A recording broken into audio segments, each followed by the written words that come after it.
À vous. Pardon? Mais vous pouvez revenir avec plaisir. J'ai quatre excusés. Donc j'ai Gaël Combry qui donne pouvoir à Elsa Blanca. J'ai Philippe Buzine qui donne pouvoir à Damien Delair. J'ai Annick Goussen qui donne pouvoir à Éric Forestier. Et j'ai Christiane Murillon qui donne pouvoir à Antoine Crépin. C'est bien ça? Je vous propose de désigner notre secrétaire de séance. Grégoire, tu me regardes, donc je vous propose que ce soit Grégoire qui soit notre secrétaire de séance. Ça vous convient toutes et tous? Très bien. Eh bien, nous pouvons y aller comme ça. Quelques communications, elles sont plutôt des informations, une forme de teasing.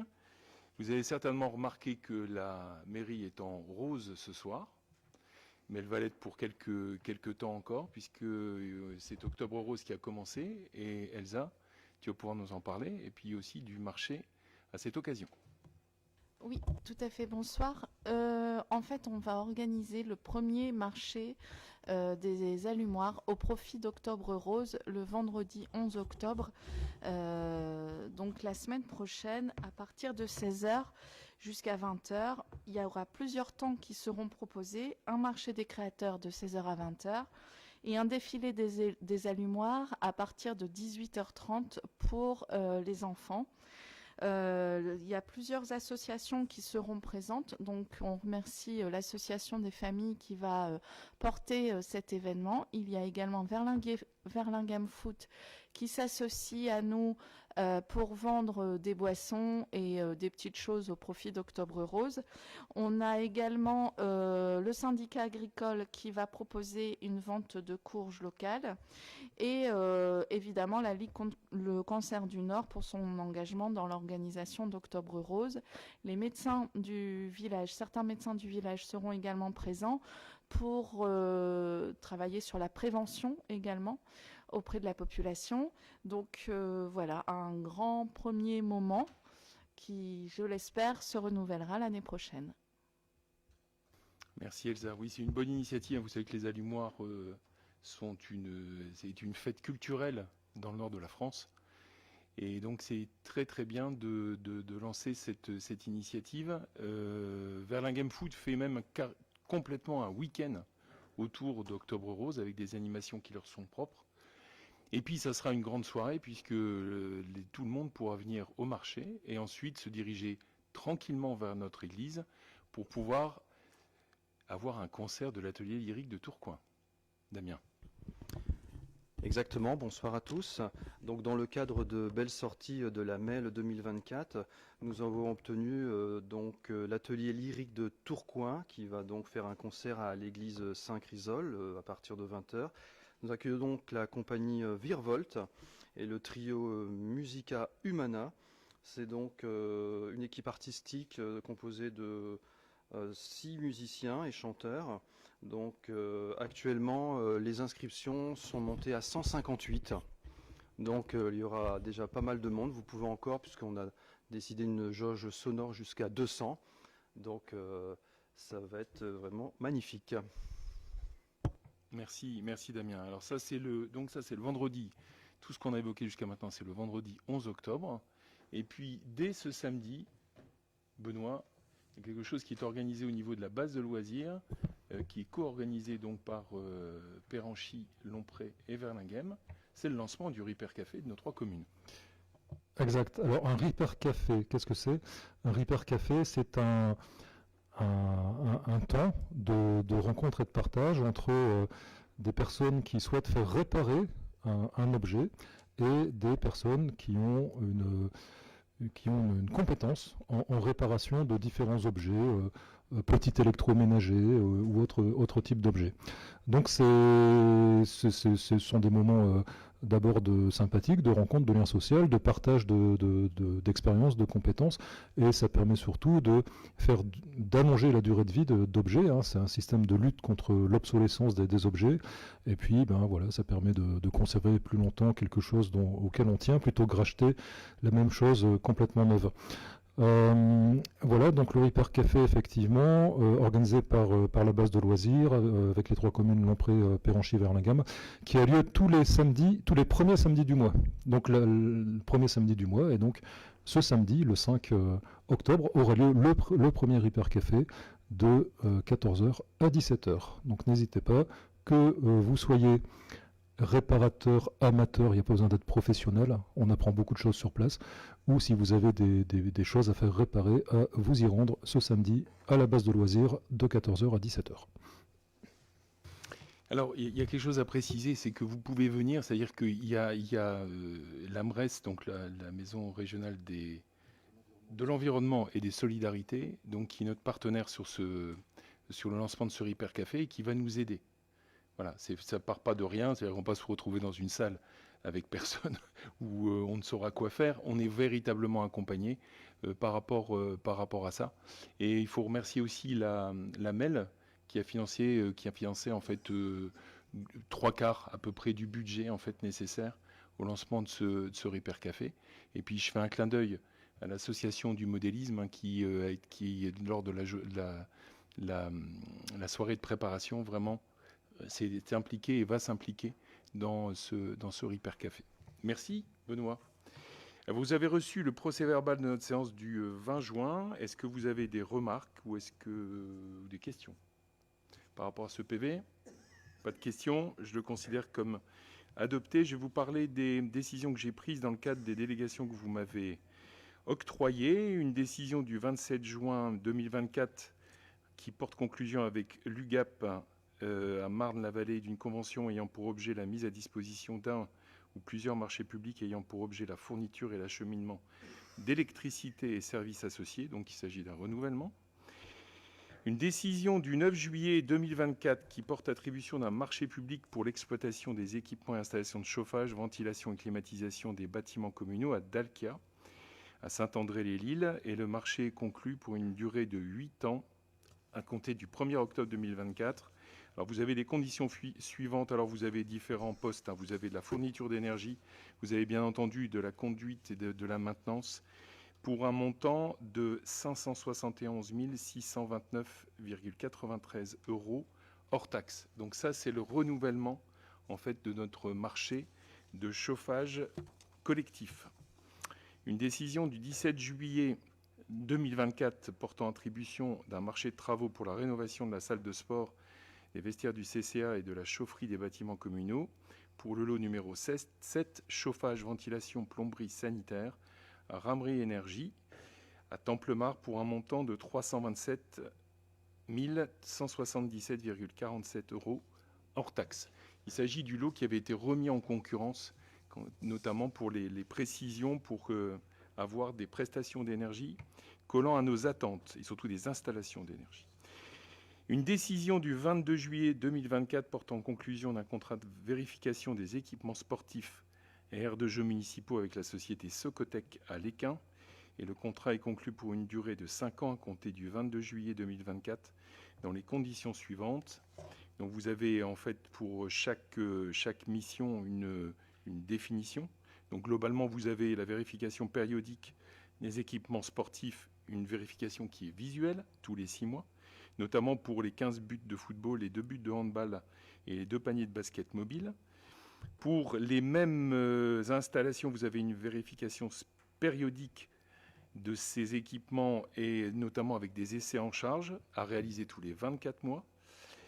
Et vous avez une vérification des aires de jeu, de notre aire de jeu au niveau du Boran, et qui est réalisée tous les 12 mois. Donc vous avez un prix unitaire, là, un montant TTC pour la vérification visuelle 456 € TTC, pour la vérification en charge 798 € TTC, et pour la vérification des aires de jeu, vous avez 456 € TTC. Voilà, et vous avez en fait la périodicité pour les 5 années qui viennent des différentes vérifications. Avant, on vérifiait bien entendu nos installations, mais en fait, on n'avait pas de contrat. On le faisait en fait, à la demande. Là, ça nous permet en fait d'apporter une régularité, une tranquillité, une sécurité pour nos installations.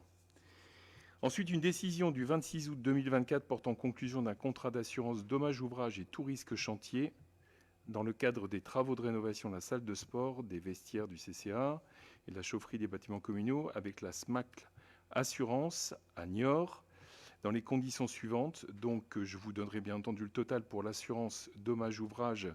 Vous avez garantie de base et éléments d'équipement, dommages immatériels, dommages aux existants, pour un montant hors taxe de 17 158,90 et TTC 18 703,21. Et pour l'assurance tout risque chantier, pour l'incident, autres dommages, maintenance, visite, dommages aux existants et catastrophes naturelles, pour un montant de 5 313,75 € hors taxe et de 6 109,15 € TTC. Et une dernière décision du 26 août 2024 portant conclusion d'une convention avec la société Junon Equalia, ayant pour objet la mise à disposition de la piscine métropolitaine des Wep à Herly pour nos élèves de notre école Gutenberg dans les conditions suivantes que vous avez là, chaque lundi de 15h15 à 16h du 17 mars au 5 mai inclus, chaque mardi de 10h à 10h45 et de 14h à 15h15 pour 18 mars 6 mai inclus, et chaque jeudi 15h15 16h 20 mars 24 avril et vendredi de 10h à 10h45 et de 14h30 à 15h15 du 21 mars 2025 au 9 mai 2025. Et la tarification qui sera appliquée s'élèvera à 2 € TTC par enfant réellement présent, conformément à l'article 7 de la Convention. Donc on continue à assurer l'apprentissage de la natation pour nos enfants à la piscine des Wep à Herly. Est-ce que vous avez des questions par rapport à ces décisions? Pas de questions? Eh bien, nous allons pouvoir passer à l'ordre du jour avec une première délibération concernant une décision modificative. Et c'est Anne qui va nous la présenter. Bonsoir. Oui, il s'agit de notre première décision modificative depuis le vote de notre budget. Donc, ça concerne des écritures d'ordre, donc notamment les travaux de réfection à l'école Gutenberg, des écritures d'ordre qui passent d'un compte à un autre, donc là pour 3 360 €, des travaux d'électricité à la salle du Tournebride, alors ça concerne l'étude de faisabilité, la maîtrise d'œuvre, le diagnostic amiante, le contrôle technique. Il y a aussi les travaux de mise aux normes environnementales, du terrain de foot synthétique. Il y a aussi des points concernant les travaux de notre salle de sport, de la chaufferie, des bâtiments communaux, donc la maîtrise d'œuvre du cabinet d'architecte, la maîtrise d'œuvre de Ciretec et la maîtrise d'œuvre de Bécard. Et toujours concernant les travaux à la salle de sport, l'AMO de Verdi. Donc, ces écritures pour un montant total de 51 600 €. Donc, c'est un transfert de charge, c'est purement comptable. Est-ce que vous avez des questions? On peut passer au vote. Y a-t-il des votes contre? Des abstentions? À l'unanimité, merci beaucoup. C'est toujours toi, Anne, pour la délibération numéro 2, qui est une délibération importante, puisqu'elle va acter en fait l'aide que nous octroie le département pour nos travaux de rénovation de la salle de sport. Oui, donc c'est une autorisation qui est donnée à Monsieur le maire pour signer 2 conventions d'attribution de subventions d'investissement avec le département du Nord, dans le cadre du dispositif départemental de soutien aux projets communaux et intercommunaux en matière de développement d'aménagement. Donc, ça concerne les travaux de rénovation de la salle de sport et des vestiaires et la chaufferie des bâtiments communaux et des travaux d'éclairage public, le programme 2024, dans le cadre du marché confié à Satellec.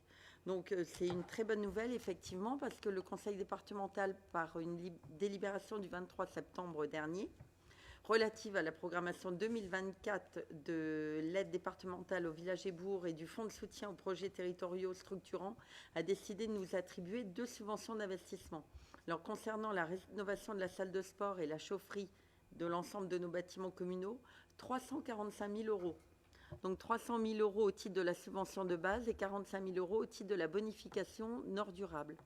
Et concernant les travaux d'éclairage public, pour la rue de Messine, la rue de la Fontaine et le chemin de la Petite Champreuil, 14 955 euros. Donc, il vous est demandé d'accepter les 2 subventions d'investissement accordées par le département du Nord, d'approuver les termes des 2 conventions d'attribution de l'aide départementale aux villages et bourgs et d'autoriser Monsieur le maire à signer les 2 conventions d'attribution pour chacun des 2 projets au titre de l'aide départementale aux villages et bourgs. Donc, on vous avait transféré les projets de convention concernant les deux subventions. Bon, c'est une excellente nouvelle. Vous savez qu'on avait bâti notre PPI avec, bien entendu, des fonds propres, avec des excellents fonctionnements existants et futurs, en dérisquant, mais on avait on a toujours besoin en fait de subventions et de fonds de concours pour justement enclencher les projets suivants. Donc j'ai une pensée pour Marie-Laurence Fauchy et Jacques Coussin, nos 2 conseillers départementaux, qui nous ont tenus au courant régulièrement en fait de l'avancée de ce projet et qui nous ont soutenus. Il faut savoir qu'on avait pris un temps important de recevoir en fait tous nos interlocuteurs qui représentaient ou qui étaient dans les institutions auprès desquelles on sollicitait des subventions ou des fonds de concours. Donc on a reçu, bien entendu, nos conseillers départementaux pour leur présenter le projet, pour qu'ils se sentent en fait acteurs de la démarche. Également, on avait reçu Brigitte Liseau pour les demandes d'aide au niveau de l'État. Et également, au niveau de la MEL, on avait travaillé avec leurs représentants. Donc on a été conduit pour cette année au niveau de l'État. Bon, vous savez que notamment on avait sollicité le fonds vert qui était de 2,5 milliards d'euros en début d'année et qui est tombé début juin à 1 milliard d'euros. Donc forcément, quand j'ai entendu l'ancien Premier ministre parler de ça, je me suis dit ça va peut-être être un petit problème pour notre subvention. Ça ne nous empêchera pas de représenter en fait une demande l'année prochaine à la préfecture, toujours pour le projet de la salle de sport. Donc on a cette nouvelle qui est très bonne au niveau du département. Donc j'espère que vous avez été attentifs à l'abondement et à la bonification de 45 000 euros parce qu'en fait notre projet est vertueux. Donc ça c'est important. Donc on a une aide de 300 000 euros plus 45 000 euros. En ce qui concerne la MEL, j'espère qu'on aura de bonnes nouvelles dans les semaines ou dans les mois qui viennent, puisqu'en fait on a sollicité 3 aides de la MEL, le fonds sport, le fonds de énergie et également le fonds de... j'ai toujours du mal à le... contrat de chaleur renouvelable. Voilà. Donc j'espère qu'on aura de bonnes nouvelles par rapport à ça dans les semaines et dans les mois qui viennent. Voilà. Donc cette délibération a pour objet de me permettre de signer ce qui nous permettra de récupérer des aides pour notre projet de salle de sport. Est-ce que vous avez des questions ?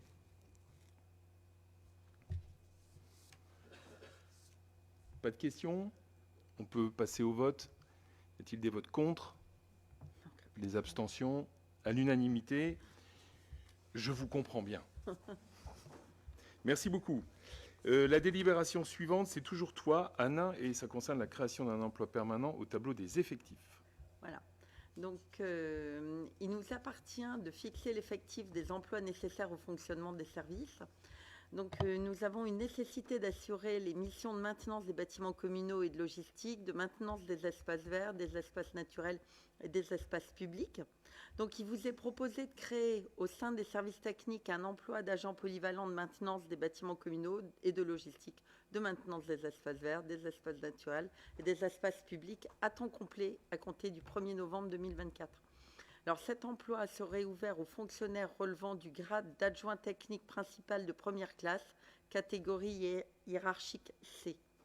Donc, il vous est demandé de créer cet emploi polyvalent et d'autoriser Monsieur le maire à procéder au recrutement de l'agent qui sera affecté à cet emploi. Pardon. Bon, il s'agit d'une promotion pour un de nos agents, tout simplement. Voilà, donc de prévoir justement cette évolution au niveau du tableau des effectifs. Est-ce que vous avez des questions ? On passe au vote. Y a-t-il des votes contre? Des abstentions? À l'unanimité. Merci beaucoup. C'est toujours toi, Anne, parce qu'on a eu quelques évolutions des tarifs concernant les archives de la MEL.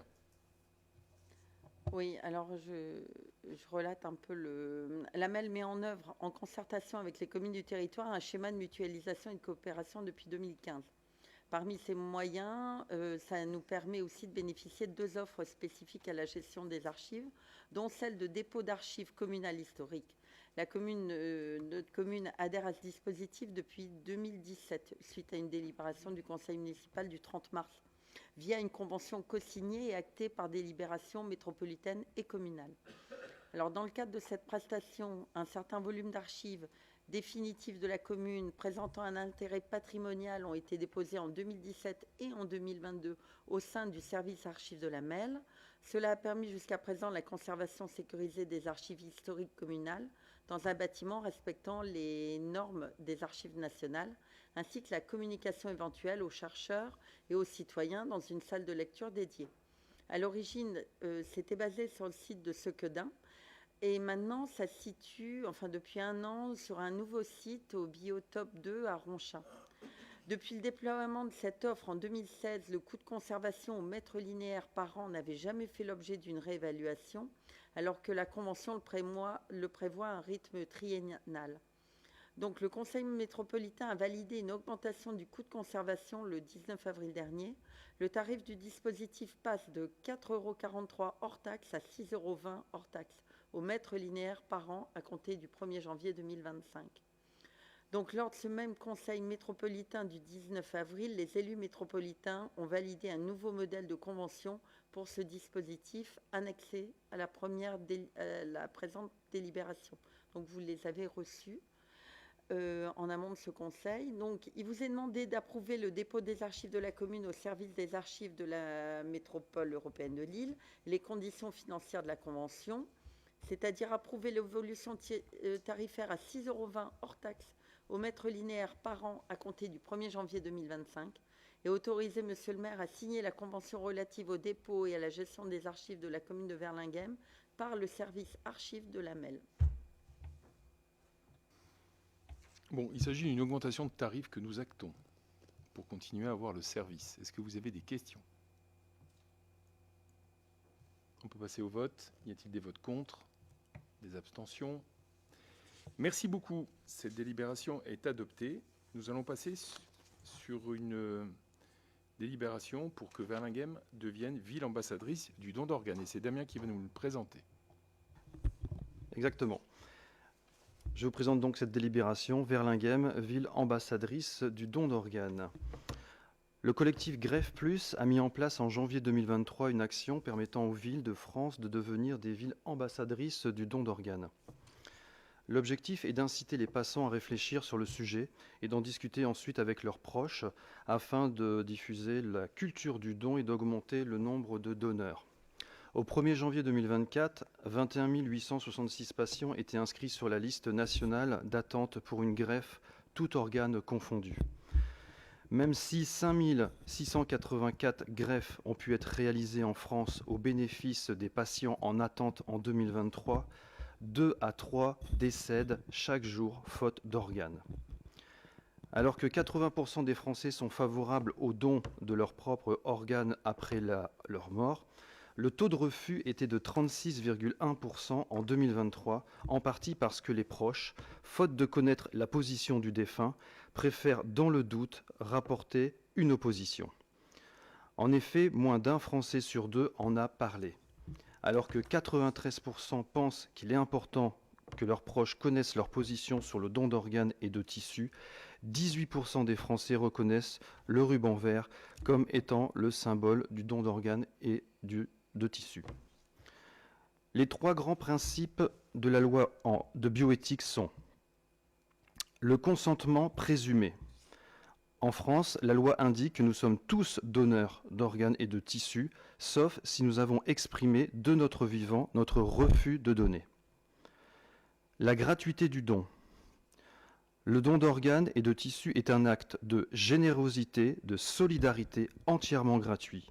La loi interdit toute rémunération en contrepartie de ce don. L'anonymat entre le donneur et le receveur. Le nom du donneur ne peut être communiqué au receveur et réciproquement. La famille du donneur peut cependant être informée des organes et tissus prélevés ainsi que du résultat des greffes si elle le demande sans pour autant connaître l'identité des receveurs. Chaque année, le 22 juin, se tient la Journée nationale de réflexion sur le don d'organes et la greffe et de reconnaissance aux donneurs. L'engagement dans cette cause est symbolisé par un ruban vert, un symbole de fraternité, afin d'accroître l'information et la mobilisation en faveur du don d'organes et de greffe. Le collectif Greffe Plus, soutenu par l'Association des maires de France, la Fondation de l'Académie de médecine et l'Agence de biomédecine, propose aux villes de devenir ambassadrices du don d'organes. À la suite d'une rencontre avec l'association et la présentation du dispositif de soutien, il sera proposé au conseil municipal d'engager Verlinghem en tant que ville ambassadrice du don d'organes. La signature de la charte engage la ville à installer à l'entrée de ville un panneau comprenant le ruban vert et la mention ville ambassadrice du don d'organes. En complément de cette action, pour intensifier ce soutien et accroître l'efficacité de la mobilisation en faveur du don d'organes et de la greffe, la ville peut mener d'autres actions afin de montrer son engagement et contribuer à la sensibilisation du public. Organiser une manifestation annuelle chaque journée du 22 juin, journée nationale du don d'organes et de reconnaissance aux donneurs, en y conviant les médias locaux afin de contribuer à faire du 22 juin la journée où tout le monde se parle du don d'organes pour rappeler à ses proches s'il est donneur ou pas. Favoriser les interventions des associations et des coordinations hospitalières de prélèvement dans les écoles, collèges, lycées et les entreprises de votre commune afin de délivrer un message pédagogique et mobilisateur au grand public. Planter un arbre de vie, lieu de recueil en remerciement aux donneurs et leurs proches afin d'afficher votre engagement tout au long de l'année. Diffuser via les bulletins et médias municipaux ou dans la presse locale des informations sur l'importance de parler du don d'organes à ses proches et promouvoir l'application du don d'organes. Soutenir la mobilisation des associations de patients qui œuvrent en faveur du don et de la greffe. Par conséquent, il sera demandé au conseil municipal d'autoriser monsieur le maire à signer la charte pour que Verlinghem devienne ville ambassadrice du don d'organes. Vous l'avez compris, la communication à ce sujet est essentielle. Donc je pense que c'est notre devoir en tant que représentants élus, représentants associatifs, professionnels de santé, de porter ce message ensemble auprès de nos concitoyens. Et pour un dernier chiffre, si le taux de refus de 1% baisse d'1 point, c'est 1000 vies sauvées en fait. Merci Damien, c'est quelque chose de positif. Alors c'est les éléments, je pense qu'il y a beaucoup de communes autour de nous qui sont déjà ville ambassadrice du don d'organes. C'est ce genre de message voilà, qui est positif, qui nous demande simplement un petit peu d'animation. Et ce qui est le plus important sur ce sujet-là, c'est en fait d'en parler. Voilà, d'en parler avec ses proches, d'en parler autour de soi, pour que justement, au cas où, ça puisse servir à quelqu'un et ça puisse servir à quelqu'un pour qu'elle reste en vie. Voilà, donc je vois que Damien a déjà le ruban vert du symbole du don d'organes. Voilà. Donc moi je soutiens complètement cette démarche. Alors on en avait parlé déjà, mais je te laisserai Damien avec ta commission décider quel moment, parce que le mois de juin, le 22 juin, le mois de juin est très chargé à Verlinghem. Donc on fera peut-être une journée, une animation peut-être à un autre moment. Mais voilà, et on aura bien entendu, on participera à cette communication. Est-ce que vous avez des questions ? C'est positif. C'est merveilleux. On passe au vote. Qui vote pour cette délibération ? À l'unanimité, merci beaucoup. On va passer à une autre chose positive. Ma chère Elsa, c'est la signature de la charte Ensemble pour développer l'approvisionnement local. Oui, alors en effet, plusieurs collectivités territoriales comme le département, la MEL, La région, l'Association des maires du Nord et la Chambre d'agriculture ont décidé de mettre en place et d'impulser une démarche pour permettre aux restaurations collectives de s'approvisionner localement. Verlinghem, depuis plusieurs années, s'attache à s'inscrire dans une démarche de développement de l'approvisionnement local pour son restaurant municipal. Donc il est proposé à l'Assemblée d'autoriser Monsieur le maire à signer la charte ensemble pour développer l'approvisionnement local avec le label « Ici, je mange local ». Les objectifs de cette charte amènent chaque établissement engagé à mettre en œuvre un panel d'actions, à tendre vers le maximum de ce qui est réalisable en matière d'approvisionnement local. Des indicateurs de suivi seront mis en place pour permettre de situer son degré d'implication, sa marge de progrès et également la communication qui sera mise en place. Une évaluation annuelle sera réalisée, donnant lieu à l'attribution du label. Donc, en signant cette charte, l'établissement s'inscrit dans une démarche d'alimentation durable et de qualité et s'engage à remplir et respecter le règlement d'usage de la marque « Ici, je mange local » et les conditions suivantes. Donc, développer progressivement l'approvisionnement local et de qualité en tendant vers le maximum de ce qui est réalisable. Cuisiner frais, de saison et proposer des repas diversifiés permettant le respect de l'équilibre alimentaire et l'éducation au goût. Développer un projet autour de la restauration, sensibiliser les convives aux enjeux de l'approvisionnement local et lutter contre le gaspillage alimentaire. Par conséquent, il sera demandé au conseil municipal d'autoriser Monsieur le maire à signer la charte ensemble pour développer l'approvisionnement local, annexée à la présente délibération. Bon, on découvre pas ce genre de démarche à Verlinghem, hein. Il y a déjà des choses qui existent. Il y a le dernier marché de restauration collective qui va dans ce sens-là, même si on reste attentif aux engagements de notre prestataire. Il y a le repas village, il y a tout ce qu'on fait avec les agriculteurs. D'ailleurs, le prochain repas village, c'est le jeudi 10 octobre. Donc vous voyez, il y a des choses déjà qui sont engagées. Cette signature de charte, en fait, vient en fait amplifier une démarche en fait qui existe déjà depuis de nombreuses années à Verlinghem. Mais c'est toujours important en fait de signifier ça. C'est aussi rentrer en fait dans un réseau, rentrer en fait et partager avec d'autres communes ce type de démarche là. Donc c'est aussi quelque chose de très très positif. Et c'est aussi un message, faut le dire, c'est aussi un message vers nos agriculteurs, vers les agriculteurs en fait locaux au sens large. Voilà, donner ce message-là, c'est donner un message à la population de dire voilà, vous avez des gens qui produisent autour de vous, privilégiez ce type d'achat. Est-ce que vous avez des questions? Je peux dire. Je t'en prie. Ouais, moi je suis un peu mitigé sur. Bon, c'est très bien, sauf que. On se demande toujours si c'est pas un peu un coup d'épée dans l'eau, quelque chose comme ça, et quel impact ça va avoir vraiment sur l'approvisionnement local, sachant que au niveau du marché que vous avez conclu avec Dupont, ça va pas changer grand-chose. Est-ce que Dupont est éventuellement partie prenante de cette charte? Et bon, sachant qu'à Verlinghem, ça fait déjà peut-être pas loin de 10 ans qu'on a initié le repas village qui a été mis un peu en place par le syndicat agricole. Et on a rencontré les gens de chez Dupont avec M. Valois il y a quelques années au mandat précédent.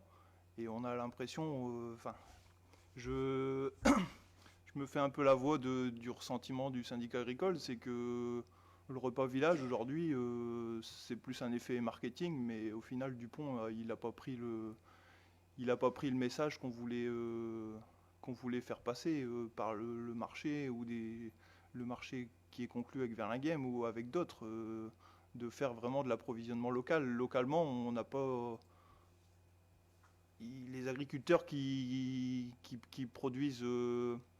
Qui font, on va dire, de la vente au détail, ils sont pas démarchés par les gens comme Dupont ou Happy ou ceux qui font de la restauration collective. Donc c'est très bien une charte, mais j'ai l'impression que c'est un peu, enfin, désolé de dire ça un peu comme ça, mais c'est un peu du blabla, et dans les faits, moi je crains qu'il va rien se passer de plus, quoi. D'autres remarques?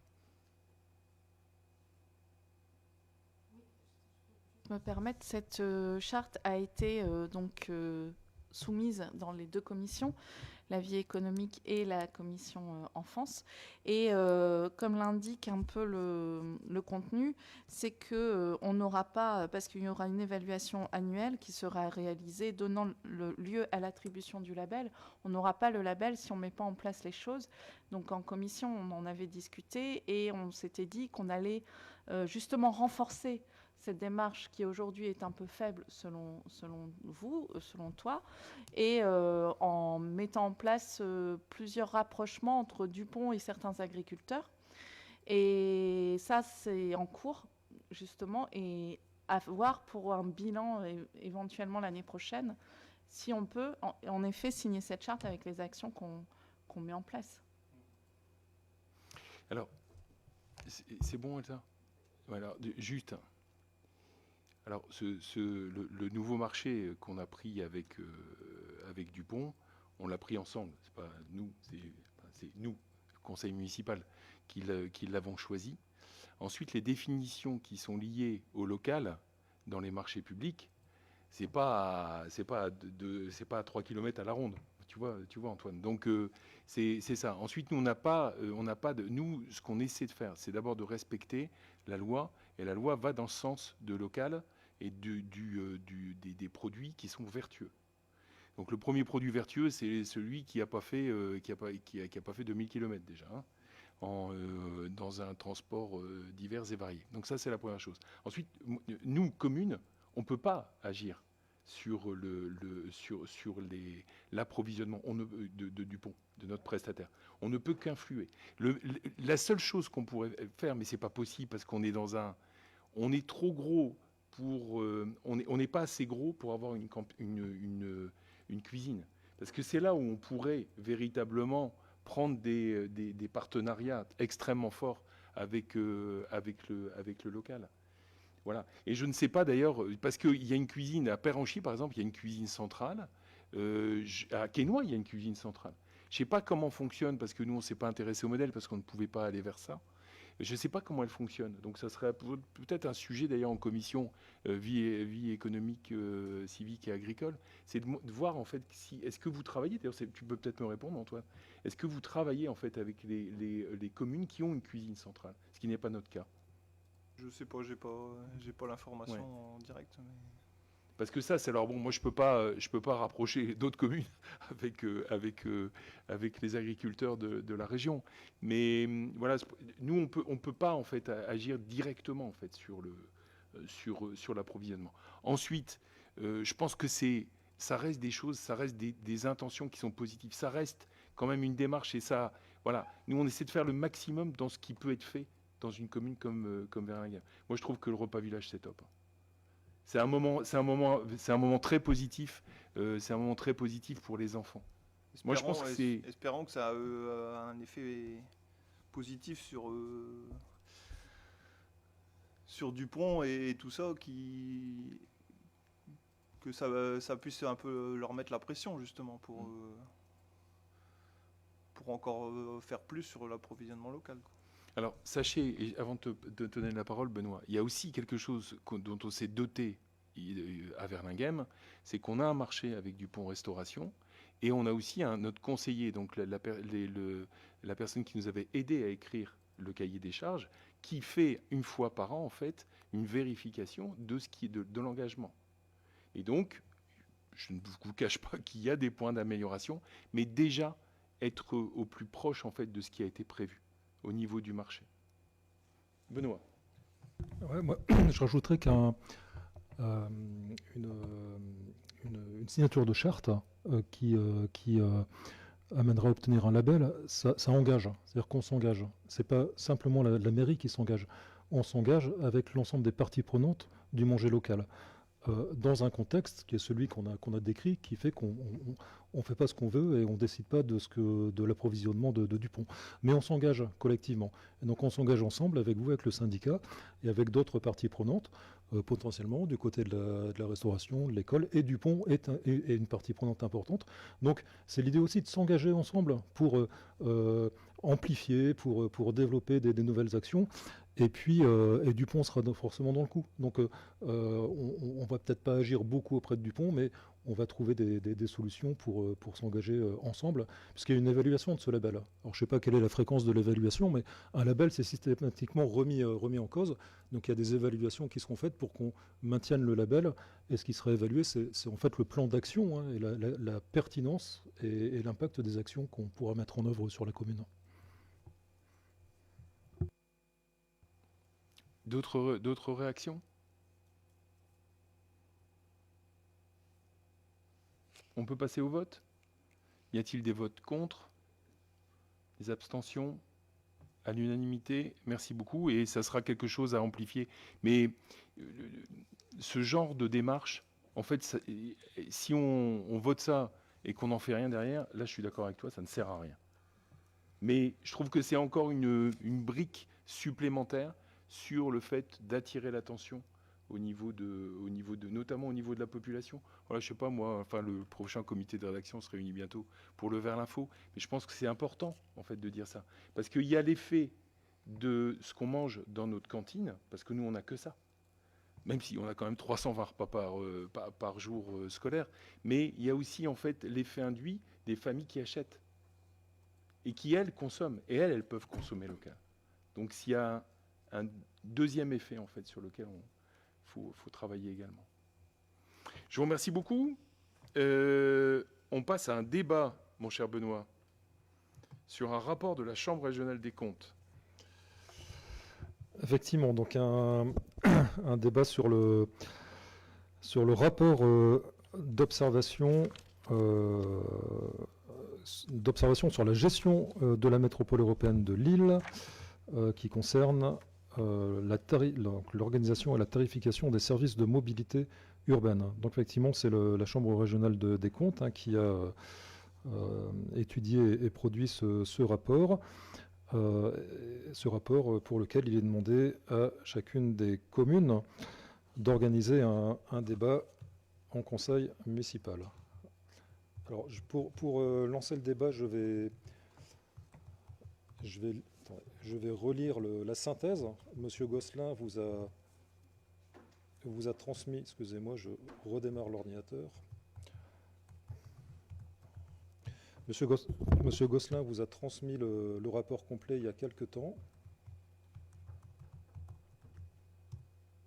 Voilà, donc je vais vous lire la synthèse qui est en deuxième page du rapport. Ça fait qu'une page. Alors, la métropole européenne de Lille, la MEL, compte 95 communes rurales et urbaines pour une population totale de 1,2 million d'habitants, comprise dans une agglomération transfrontalière de 2,1 millions d'habitants. L'importance du réseau métropolitain et la diversité de ses services, le métro, le bus, le tramway, les transports à la demande, les vélos, les parcs de stationnement relais, etc., sont uniques dans la région Hauts-de-France. En 2022, le trafic global tout mode de transport a représenté 178,8 millions de voyages pour plus de 40,3 millions de kilomètres. La MEL y consacre en moyenne entre 2018 et 2022 près de 450 millions d'euros de recettes de fonctionnement.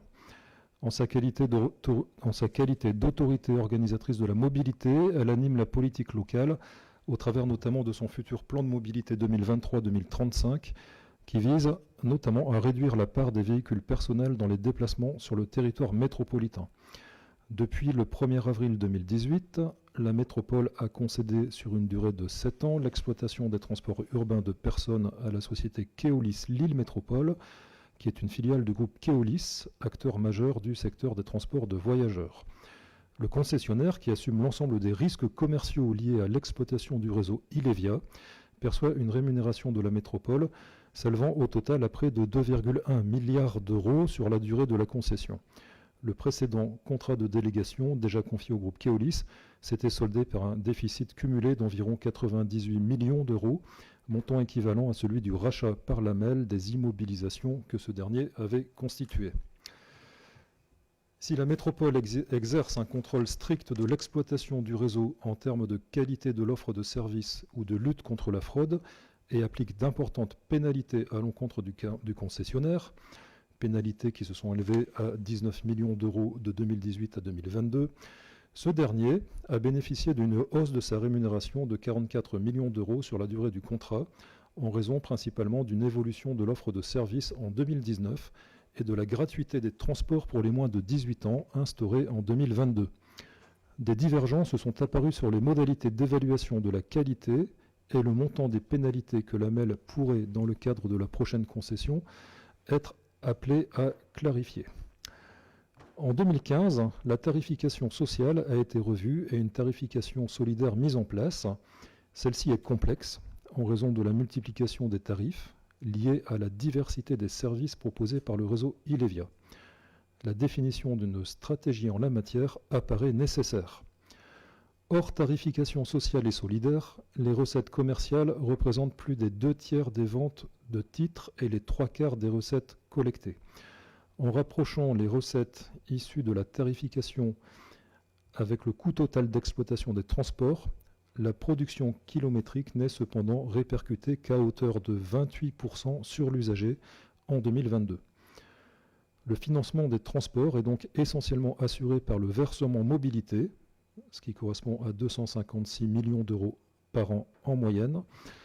Le cycle d'exploitation est pourtant le plus souvent équilibré au moyen d'une subvention versée par le budget principal. Donc là, je viens de vous lire la synthèse de ce rapport qui fait 69 pages. Et je vous indique maintenant les deux recommandations qui ont été issues de ce recommandation donc auprès de l'AMEL, qui sont issues de ce rapport. Donc il y a une première recommandation qui est un rappel au droit, qui est de réunir les comités des partenaires selon les modalités prévues à l'article L 1231-5 du Code des transports, cette modalité n'étant pas mise en œuvre. Et une deuxième recommandation de l'ordre de la performance, qui est de recenser les points d'amélioration à introduire dans le futur contrat de concession de service public. Voilà. Merci de m'avoir écouté. Et donc nous pouvons lancer le débat. Y a-t-il des réactions, des remarques, donc suite à la lecture de cette synthèse?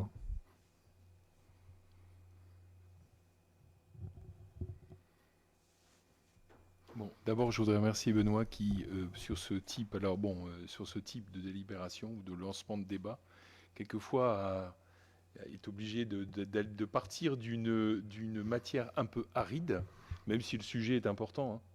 Le sujet des transports est important. Voilà, mais bon, vous avez bien compris en fait que de par ce rapport, qui doit être débattu dans chaque conseil municipal. Chaque conseil municipal. Est-ce que vous avez des réactions? Ça peut être au sens large, au niveau du transport. Enfin, voilà, c'est un débat, donc le débat est ouvert.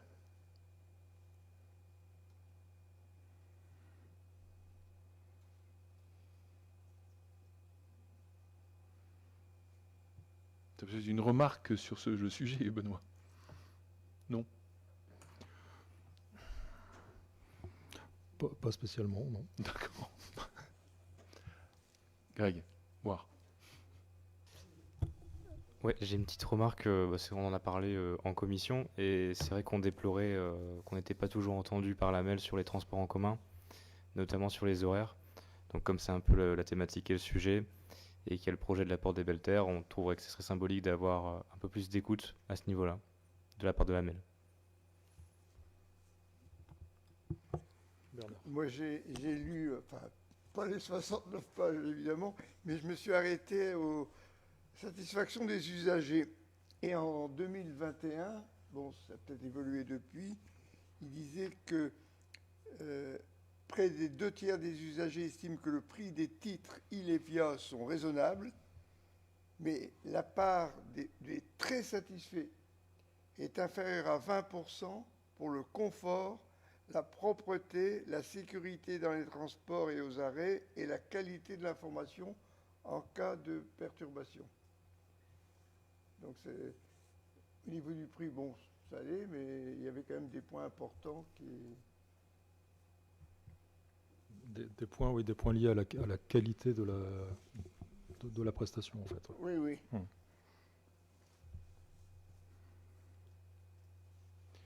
Je ne peux qu'adhérer à ta remarque, Grégoire. C'est un des sujets qui... il y a beaucoup de choses qui vont très bien à la MEL. Je pense, alors je ne veux pas être le porte-parole des communes périurbaines ou des petites communes, mais je considère que... Alors je peux me tromper, puisque normalement nous votons au prochain conseil métropolitain du 18, je pense, hein, je ne sais plus exactement, ça doit être le 18, la nouvelle en fait délégation de services publics et l'attribution. Donc moi très sincèrement, si je ne sais pas ce qu'il y a pour Verlinghem dans cette délibération, je ne sais pas si je la voterai.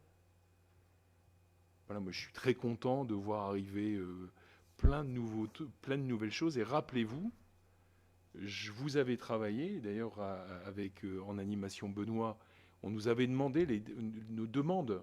Nous avions 5 demandes. Et des demandes pas folles, hein. De demander simplement que la ligne 51 ne fasse pas demi-tour au Conquérant. 19 rotations de la ligne 51, 14 fois elle fait demi-tour au Conquérant. Pas compliqué. Bon, donc ça c'est un combat que je mène en tant que conseiller métropolitain, mais qui est très compliqué. Et qui est très compliqué. Et qui, moi je lis ça notamment, je fais le lien avec le plan climat, air, énergie du territoire, où une fois en commission j'ai dit, écoutez, ne comptez pas sur Verlinghem si nous n'avons pas une amélioration ou plus de services au niveau des transports.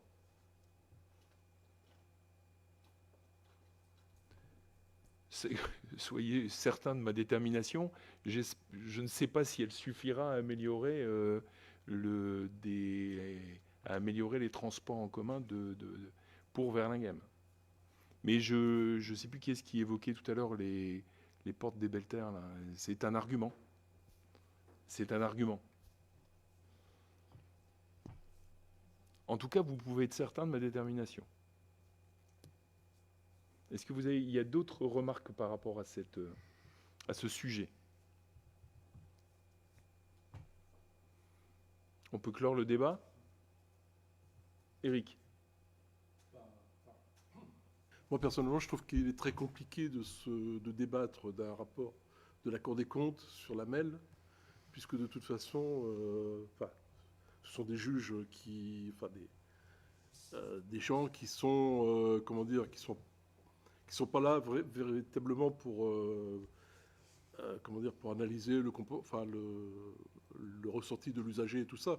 Ils sont là pour analyser le fait, la technique, la bonne gestion de la MEL vis-à-vis de son prestataire, pour un certain nombre de choses. Donc toutes les remarques qu'on a contre la MEL ou pour la MEL, de la desserte de Verlinghem et des communes périphériques, c'est pas la Cour des comptes qui va les faire améliorer.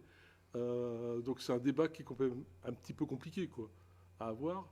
Bon, après, moi, je suis solidaire de tout le monde. C'est vrai que tout ce qu'on voit dans la presse aujourd'hui, quand on voit que les fréquences de métro, à la veille des Jeux Olympiques, elles ont été passées de 3 minutes à 9 minutes, puis un certain nombre de choses, bon là, on se dit, enfin moi je le vis pas, hein, je le dis, puisque je prends pas les transports en commun, mais je le vois dans la presse, je veux dire, je ne sais pas comment on peut faire un rapport positif aujourd'hui sur les transports en commun de la MEL, quand on est dans les communes périphériques. Quand on est dans les communes périphériques. Et nous, je pense qu'on est à la... Enfin, je ne sais pas si tu avais terminé, Eric. Oui. Et nous, on est vraiment en fait à cette limite, c'est-à-dire qu'on est très proche, mais on n'est pas assez proche. Voilà. Et bon, autant je pense qu'on est accompagné vraiment par la MEL au niveau de la voirie. Bon, on va voir, on vous en parlera certainement, notamment. Enfin, vous avez entendu parler du rond-point de la Fallec. certainement, on va faire quelque chose au niveau du pont. Alors, du pont du TGV, rien de spectaculaire, hein, parce qu'on a des contraintes physiques et de portage du pont. Voilà, on a apaisé le quartier du Corbeau. On a quand même, voilà, on a des choses qui sont très positives. Mais sur le sujet du transport, je trouve qu'on n'est pas assez écouté par la MEL. Et je pense que c'est encore plus important quand on est à Delémont, Frolinguin ou dans les web. Voilà, alors je ne suis pas le porte-parole des petites communes. Et il ne faut jamais oublier, il y a deux réflexions que je voudrais avoir avec vous. C'est que l'approche, il n'y a pas assez de demandes, donc on ne présente pas une offre, on se mord la queue. Il faut faire, j'aime pas le terme choc, mais il faut vraiment présenter une offre au niveau des transports pour que les gens en fait y adhèrent. Voilà. C'est vraiment quelque chose d'important. Et moi je pense qu'il y a un deuxième élément social qui est véritablement il ne faut pas aller au fin fond de la campagne du centre de la France pour avoir cette impression sociale de déclassement. Et le déclassement, très souvent, il commence par le transport. Oui. Moi, je le pense très fort.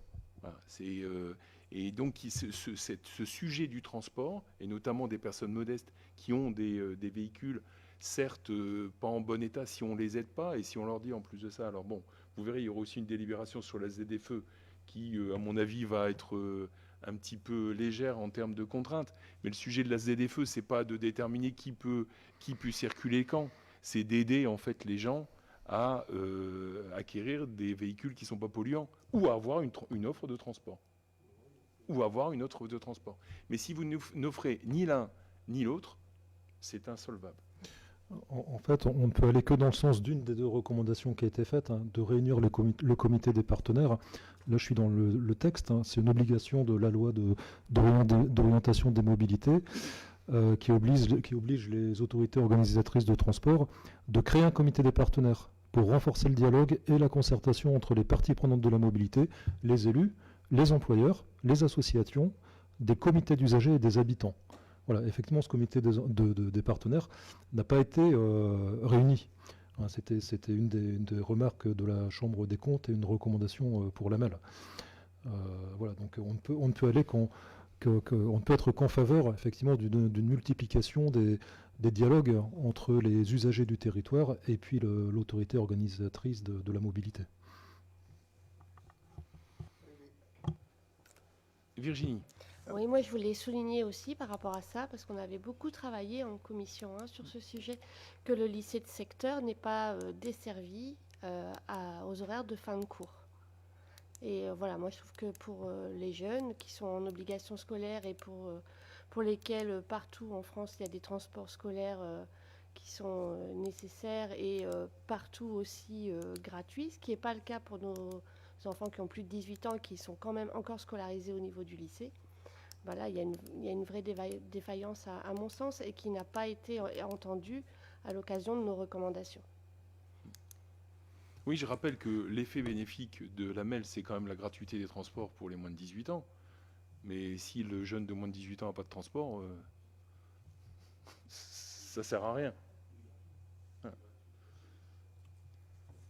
Bon, vous voyez qu'il y a un débat. Je t'en prie, Bernard. Non, mais je parlais tout à l'heure de la satisfaction des usagers. Il faut savoir, j'ai lu ça aussi dans ce rapport, qu'il y a une enquête tous les ans, mais d'après ce que j'entends de ce que vous dites, ça devrait être des enquêtes spécifiques par secteur à ce moment-là. Parce que là, ils dépensent de l'argent à faire une enquête. C'est pas assez précis. D'autres réactions ? Donc le but de cette délibération, c'était de lancer le débat, donc je n'ai pas à vous faire voter. Mais donc merci encore à Benoît de l'avoir lancé, et vous voyez que je suis sûr que si on pourrait parler encore des heures des transports. Bon voilà, donc c'est un combat à mener et qui sera mené maintenant, demain et après-demain, notamment pour Verlinguer. On peut passer à la délibération numéro 8. Alors, je vais vous demander quelque chose, quelque chose qui me tient à cœur. C'est en fait d'attribuer la médaille de la ville à Jean-Pierre Berg. Bon, je ne vais pas vous présenter Jean-Pierre, vous le connaissez tous. Jean-Pierre, d'abord, c'est un amoureux de son village.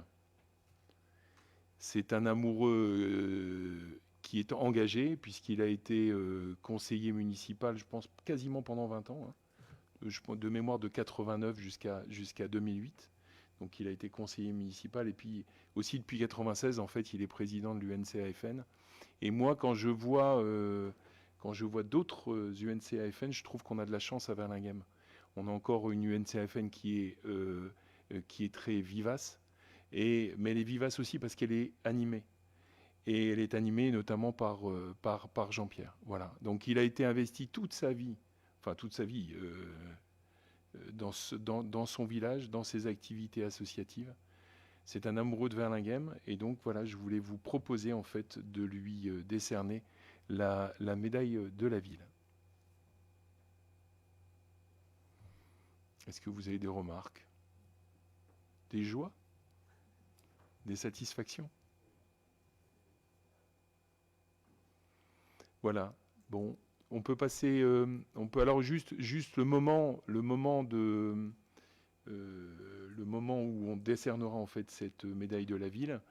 Bon, je pense que ça pourrait être le 11 novembre, puisque c'est un des moments mémoriels en fait auquel participe l'UNC et qui est, j'ai oublié de dire, c'est Jean-Pierre, c'est toujours un plaisir de l'appeler quelques jours ou une semaine avant pour préparer en fait le 8 mai, le 14 juillet et le 11 novembre. Mais le 11 novembre est un moment particulier au niveau de l'aspect mémoriel.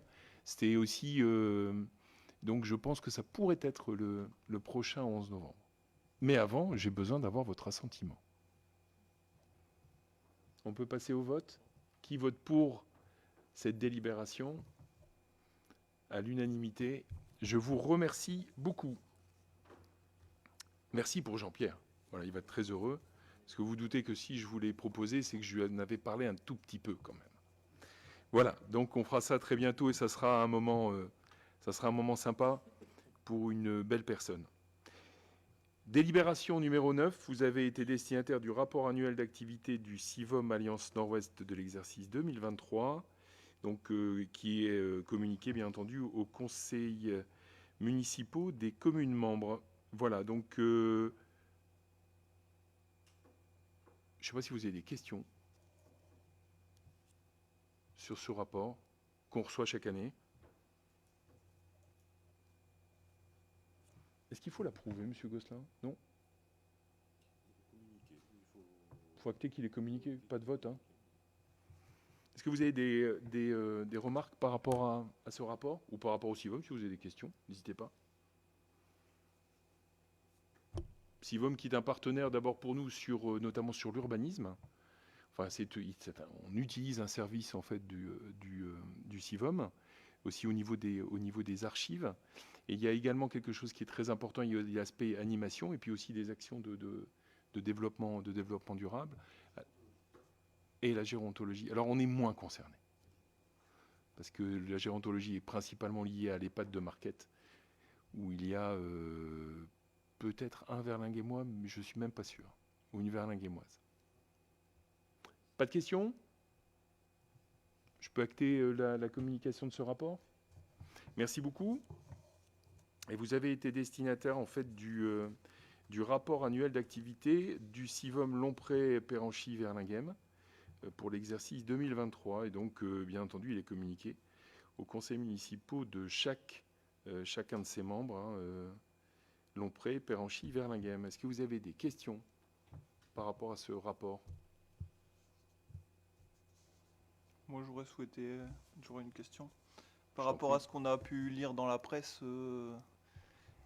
et les intentions du maire de Péranchy, savoir un peu ce que tu pouvais nous en dire. Est-ce qu'il y a des tensions entre vous ou pas?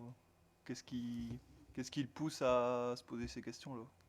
Alors, nous n'avons pas répété avec Antoine, mais bien entendu, j'allais y venir. Bien entendu, vous avez vu, vous avez entendu, enfin vous avez lu dans La Voix du Nord. Vous avez certainement, alors peut-être entendu l'intervention de M. Karim Louzani au dernier conseil de Péranchy.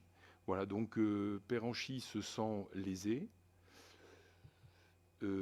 par rapport aux deux autres communes, Lompré et Verlinghem. Alors moi, je voudrais revenir sur la belle histoire de la base de loisirs. La base de loisirs, je pense qu'elle est créée de mémoire en 77. Elle est créée par 3 communes. Péranchy, Lompré et Verlinghem. Et alors je pense qu'en 88, Lompré sort. Et ensuite, en 2015, Lompré re-rentre. Voilà. Donc les derniers, moi j'ai regardé, j'ai sorti, vous savez, les statuts qui ont été votés donc, par les 3 conseils municipaux de Lompré, Péranchy et Verlinghem. Et puis, tout est prévu. Donc il y a 4, donc je vous parle de 2015, d'ailleurs, c'est très étonnant de voir l'attitude des élus de Péranchy, parce que je pense que 3 des 4 représentants de Péranchy qui sont actuellement avaient voté en fait ces statuts en 2015. Donc c'est assez étonnant et assez remarquable au sens propre du terme. Donc en fait, l'article 7 des statuts prévoit en fait que chaque commune a 4 délégués élus par les conseillers municipaux. Voilà. Pour nous, c'est votre serviteur, Damien, Greg et Capucine. Voilà. Donc, et puis, ça prévoit aussi tout ce qui est contribution de chacun, notamment au niveau financier. J'y reviendrai dans quelques instants. Alors, moi, ce qui m'étonne, c'est que tout va bien à la base. On n'a jamais fait autant de choses. Voilà. On fête le 14 juillet. On fait la fête américaine, on l'a fait la guinguette. J'ai un peu listé parce que voilà, on va créer un Ripper Café. On a un projet de Canipark donc qui va se faire. Il va y avoir une reprise de la base, de la partie boisée par la MEL qui va investir de l'argent pour le rendre accessible dans le cadre des portes des Belles Terres. Tout va bien. Et elle bénéficie à tout le monde, à tous les habitants. Donc l'usage est là. Il y a les structures gonflables pendant les vacances. Enfin, tout va bien. Tout va vraiment bien. Donc c'est toujours étonnant de voir quand tout va bien, d'avoir ce type de propos. Ensuite, démocratiquement, écoutez, moi je constate que depuis 2020, depuis 3 équipes municipales de Péranchy, depuis 3 maires, et surtout depuis que M. Louzani est maire, tout est voté à l'unanimité. Ce qui a été voté le 6 juin a été voté à l'unanimité. Ce qui a été voté au budget en mars a été voté à l'unanimité. Bon, donc moi qui étais conseiller dans la minorité, il y a des fois j'étais pas d'accord, je ne votais pas. Et là c'est pas une question de minorité, quand on n'est pas d'accord, on vote pas ou on vote contre. Donc là c'est étonnant, notamment le budget. Vous savez le côté très important du budget. Donc le budget est voté le 14 mars. Le 8 avril, je reçois un courrier de M. Louzani disant qu'il veut sortir du CIVOM, enfin Péranchy souhaite sortir du CIVOM de la base de loisirs. Je lui réponds, je lui dis écoutez, voilà, je suis très étonné, et puis bon, si vraiment vous voulez, on va en discuter. Ensuite, vous savez, c'est comme une séparation, c'est comme un divorce. Voilà, il faut se mettre d'accord sur certaines choses. Donc moi, je ne le souhaite pas, je ne le souhaite absolument pas, mais il y a une forte contribution financière de Péranchy, mais elle est gérée, elle est réglée par les statuts. Je vous donne un exemple. Sur 100 € de budget, déjà vous en avez 30 qui est lié à un reversement de la métropole européenne de Lille au titre de l'ancienne taxe professionnelle. Et d'ailleurs, on le vote dans chaque budget chaque année. Il y a une partie une partie d'argent qui vient de la MEL. Il arrive dans la commune, il arrive dans chacun de nos communes, et il est reversé au niveau du CIVOM. Demain, une commune qui sort du CIVOM, d'un CIVOM, ne récupère rien. Elle ne récupère pas cette partie d'ancienne taxe professionnelle. Et sur ces 100, donc 30 de taxes professionnelles, ancienne taxe professionnelle, 70. Et la répartition de ces 70 € de budget, elle se fait en fonction de la dotation générale de fonctionnement de chaque commune. Donc c'est pas Verlinghem, c'est pas Lompré, c'est pas Péranchy qui détermine ça. C'est un prorata qui est fait en fonction de ce que touche chaque commune de dotation générale de fonctionnement. Et la dotation générale de fonctionnement, c'est pas moi qui la décide, c'est l'État. Alors il est clair qu'il y a une contribution plus forte au niveau de Péranchy. Mais c'est normal, ils sont plus nombreux. Et puis surtout, si on faisait des statistiques, je pense que la base de loisirs, elle aussi, elle bénéficie à tous nos habitants, mais aussi beaucoup aux Péranchinois. Et je m'en réjouis. Vraiment, je m'en réjouis. Puisque, que je vous disais en préambule, tout va bien. Donc je suis étonné. C'est comme si Verlinghem disait « Ah, tout le foncier est à Verlinghem, je veux plus de conseillers. » Mais on n'est plus dans la collaboration. On n'est plus dans cette magnifique aventure commune qui a débuté en 1977. Donc, quand ça n'est pas une question financière, puisque si Péranchy sort du CIVOM, il récupérera 0 €. Si ça n'est pas une question de fonctionnement, si tout allait à volo à la base, s'il n'y avait pas d'usage pour les habitants, ce qui n'est pas le cas, donc ça n'est pas un sujet d'usage, puisque tout va bien, donc ça n'est qu'une question de pouvoir. Imaginez que Verlinghem accepte sur un foncier qui est entièrement dans le cadre de sa responsabilité, accepte qu'une autre commune soit majoritaire et la majorité au niveau d'un conseil pour décider tout ce qui se passe dessus. C'est impensable. Mais moi, je ne demande rien. Hein. Moi, je ne demande pas plus de conseillers. Je demande à continuer cette belle aventure collective. Ensuite, si Péranchy veut sortir, voilà, il faudra régler certains sujets, notamment les 536 000 € d'emprunt qui restent à payer. Je ne le souhaite pas. Je m'entends très bien avec Péranchy. Ensuite, j'ai trouvé M. Louzani très dur dans son propos vis-à-vis de Verlinghem, mais également vis-à-vis de Lompré. J'ai été très étonné en fait par cette attitude-là, avec quelques inexactitudes sur lesquelles je ne reviendrai pas. C'est super la base. Moi, j'adore la base. Je trouve que les gens y sont heureux, les Péranchinois, les Lomprétois, les Verlinghemois. Il y a des tas de beaux moments, il y a des tas de projets. Pourquoi remettre ça en cause? Simplement parce qu'on veut décider de tout, parce que voilà, c'est ça le sujet. Et franchement, la coalition Lompré-Verlinghem n'existe pas. Ou alors, il ne faut pas voter les délibes. Il ne faut pas voter les délibes. Parce que dire qu'on n'est pas entendu alors qu'on vote toutes les délibes, c'est un peu paradoxal. Peut-être pas paradoxal, contradictoire. Voilà mon avis, mon cher Antoine. Mais je rappelle que le foncier, c'est entièrement sur Verlinghem. Quand je vous dis ça, c'est un sujet important. Ça veut dire que tout ce qui a trait à la sécurité, c'est de la responsabilité de Verlinghem. Moi, s'il y a quelqu'un, c'est pas M. Louzani qu'on appelle si jamais il y a un problème de sécurité à la base. C'est moi. Ou c'est Christophe, parce que c'est sa délégation. Donc voilà. Mais moi, je trouve que c'est équilibré. Ça a parfaitement marché jusqu'à maintenant. Vous vous rendez compte, c'est 77. C'est quand même sympa. Alors je sais qu'il y a eu quelquefois des tensions, mais voilà, dans une association, dans un couple, dans une famille, il y a quelquefois des tensions. Mais ça veut dire qu'il faut toujours regarder l'usage et le bénéfice pour les habitants, ce qui est existant, et non pas simplement des notions de pouvoir. Parce que là, on s'éloigne des habitants quand on est là-dessus. Voilà, mon cher Antoine. Alors, je ne sais pas si vous avez d'autres réflexions par rapport, surtout au rapport d'activité, parce que moi, je reste positif et je pense que après ces moments c'est pas de la tension, moi c'est plutôt de la déception, mais ces moments d'envie de partir. Moi, je vous donne un exemple. Enfin, je vous donne un dernier exemple. Il y a 2 jours, 330 collégiens de Sainte-Marie de Péranchy vont faire leur cross annuel.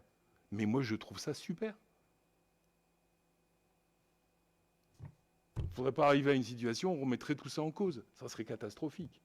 Alors moi, je ne le souhaite pas.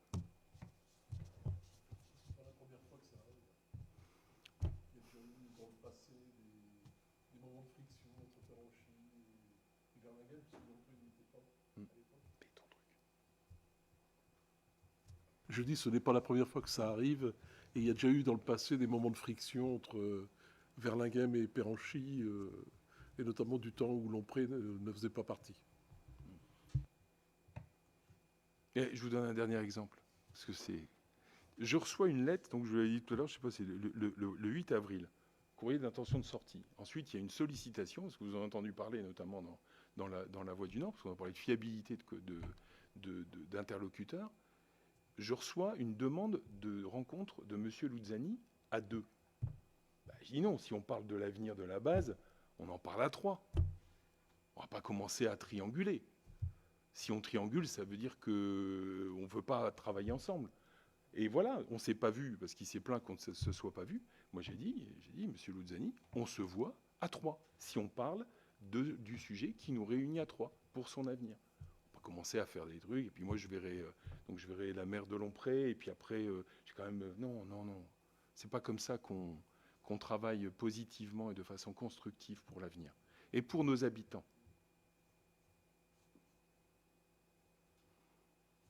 Je t'en prie, Bruno.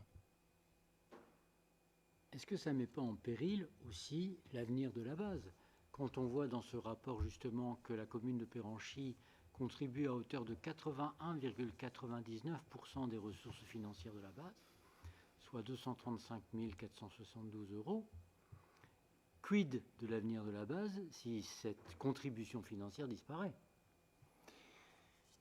Je n'en sais rien, mon cher Bruno, mais à ce moment-là, et ça a été un peu présenté, moi je l'ai ressenti comme ça, je ne fonctionne pas à la menace. C'est-à-dire je contribue, si je ne contribue plus, ça sera la catastrophe. Voilà. On va d'abord régler tous ces problèmes-là qui, comme je rebondis sur ce que tu disais, Eric, pourraient bien se terminer, mais prochainement, et je le souhaite. Et si jamais il y a une sortie, il y aura une sortie, parce qu'il ne faut pas oublier quelque chose. Je suis d'accord avec toi sur la contribution. Et quand je parlais du prêt qui reste à couvrir, ça représente globalement chaque année quasiment la moitié ou plus du budget d'investissement. Mais c'est bien entendu hors de question que Péranchy quitte le CIVOM sans avoir participé à ce remboursement. Ça, c'est les conditions d'un divorce que je ne souhaite pas. Et on verra. Moi, je reste sur l'hypothèse que tout va continuer et que la raison va l'emporter. Je voulais compléter la réponse d'Éric. Alors, on parlait peut-être pas de la même époque, mais la mienne, c'était 2008 à 2014, où j'étais conseiller à la base. Le président à l'époque, c'était Bernard Provost, donc l'ancien maire de Péranchy. Le vice-président était Jacques Houssin. On pouvait parfois ne pas être d'accord sur tous les sujets, mais globalement, on arrive à s'entendre pour faire avancer. Mais je ne sais pas si on parle de la même époque, en fait. Si, oui, enfin, il y a toujours eu des, entre Péranchy et Verlinghem, enfin voilà, il y a toujours eu des discussions, il y a toujours eu des petites, je dirais des petites luttes de pouvoir, parce qu'effectivement, comment ? Il n'y était pas en fait. Hein. Oui, Lompré n'y était pas, et Lompré pour d'autres raisons, mais je veux dire, c'est un peu comme la vie, c'est un peu cyclique, quoi. Alors je ne sais pas pour quelle raison, Monsieur le maire de Péranchy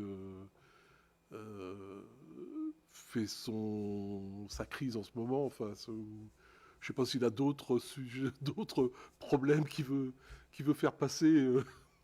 Je ne sais pas pour quelle raison en tout cas, mais moi j'ai toujours vécu un petit peu comme ça et j'ai toujours, c'est une relation à 3 quoi.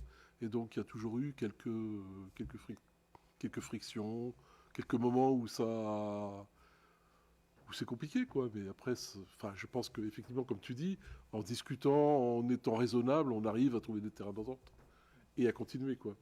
Parce que c'est vrai que la base de loisirs, comme disait, je la vois mal continuer financièrement si on n'a pas la participation de Péranchy.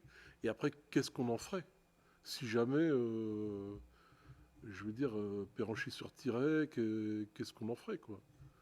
Et qu'est-ce que ça deviendrait, quoi? Et que deviendraient accessoirement aussi les 6 agents qui y travaillent.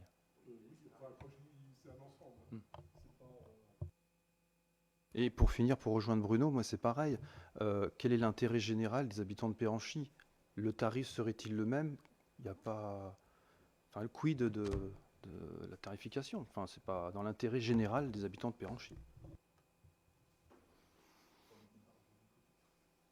Est-ce que vous avez d'autres réflexions par rapport au rapport d'activité? Parce qu'on fait plein de choses à la base de loisirs. Enfin, je ne sais pas si vous avez vu, hein, mais il y a beaucoup de choses qui sont collectives. Vous voyez, par exemple, le Hyper Café, c'est canon. Enfin, c'est canon, parce qu'en fait, finalement, on l'aurait peut-être pas fait chacun de notre côté, et là, on le fait à 3. C'est top. Vous voyez, c'est super positif, tout ça. Donc moi, je reste dans le positif. Mais aussi dans une forme de réalité et dans un souhait de respect mutuel. D'autres remarques? On peut passer au... Il n'y a pas de vote, hein, Monsieur Gosselin? C'est bon, on peut acter que vous avez été destinataire de ce rapport d'activité de notre base de loisirs, Lompré, Verlinghem et Péranchy. Eh bien, écoutez, l'ordre du jour est terminé. J'ai eu une question d'Antoine que je te laisse présenter. Ouais, donc j'avais une question un peu concernant les travaux de voirie au hameau du Corbeau. Donc savoir un peu si c'était terminé, sachant que de mon point de vue, le Corbeau a quand même été barré tout le mois d'août.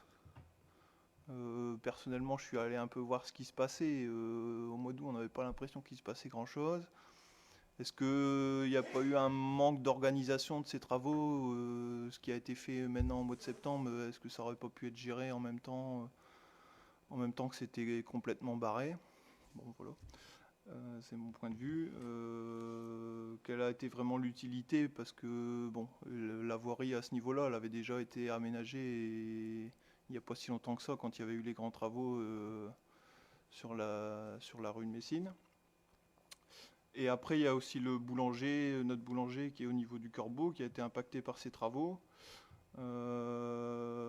Si on écoute la MEL, elle proposait de l'indemniser. Aujourd'hui, il a fait une demande et puis on lui dit non, en fait, les travaux qui t'ont concerné ont duré moins de 3 mois, donc on n'a pas prévu de t'indemniser.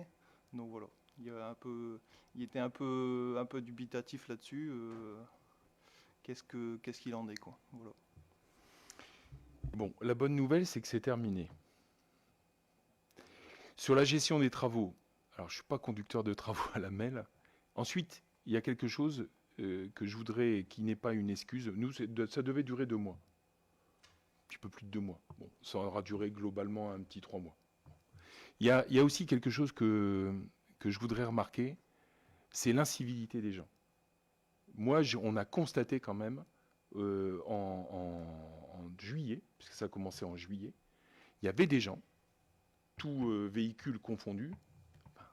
On va parler des gens qui ne sont pas citoyens, parce qu'il y en a bien entendu qui respectaient, mais qui passaient quelquefois sur ce qui avait été fait la veille, et qui foutaient en l'air, en fait, le travail des ouvriers qui étaient là. C'est scandaleux. Moi, quelqu'un qui travaille sur la route, qui fait un métier difficile, qui se fait insulter et qui se fait broyer ce qu'il a fait la veille, c'est scandaleux.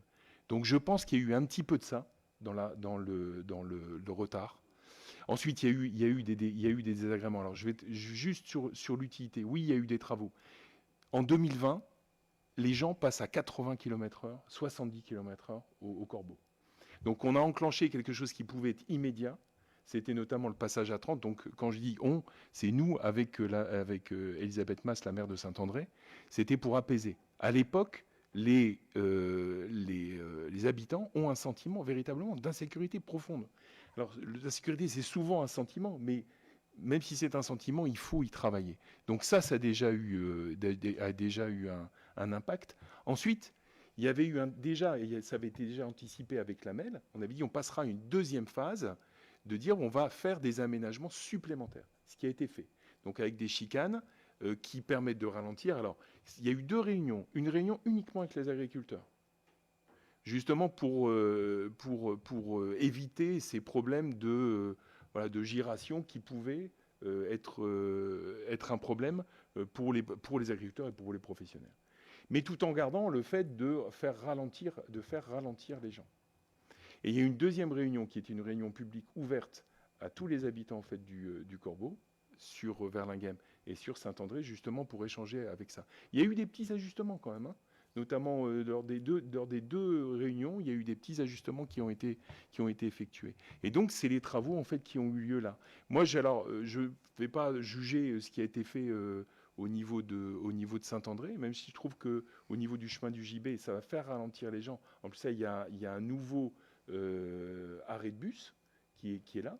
Ensuite, au niveau de l'entrée de Verlinghem, donc ça a pour objectif de faire ralentir de façon supplémentaire les personnes. Et surtout, je ne sais pas si vous l'avez remarqué, c'est que ça permet aux cyclistes qui viennent de Verlinghem et qui rentrent dans le Corbeau de rentrer en fait sur la chaussée de façon beaucoup plus sécure qu'avant. Parce qu'avant, ils arrivaient sur une piste cyclable qui quasiment à angle droit revenait en fait sur la route. Donc en fait, ce qui arrivait, c'est que les cyclistes ne prenaient pas la piste cyclable, ce qui est quand même dommage.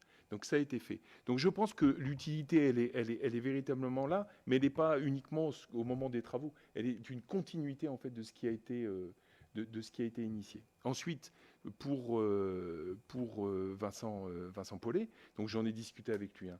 Donc moi j'ai vu, il y a même, je pense, j'ai reçu un mail en copie de son comptable. Je vais essayer de voir ce que je peux faire au niveau de la MEL. Voilà, pour appuyer et puis pour essayer d'argumenter. Ensuite, je ne peux rien garantir, mais je vais faire la démarche pour Vincent, qui a été impacté, même si il a été, je le remercie, il a été souple au niveau notamment de ses congés et tout ça. Voilà, sachant l'impact que ça pouvait avoir, il avait aménagé un petit peu les congés. Et je pense aussi au niveau des personnes qui travaillent avec lui.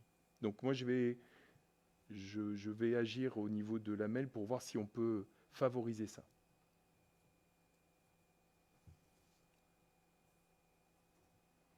J'ai pas d'autres questions. Donc, si vous en êtes d'accord, J'ai répondu à ta question écoutez, je vous souhaite une bonne soirée. Merci. On se retrouve au mois de décembre. Voilà. Donc, je ne vais pas vous parler de Noël maintenant. Je vais vous souhaiter simplement une bonne fin de semaine. Merci beaucoup.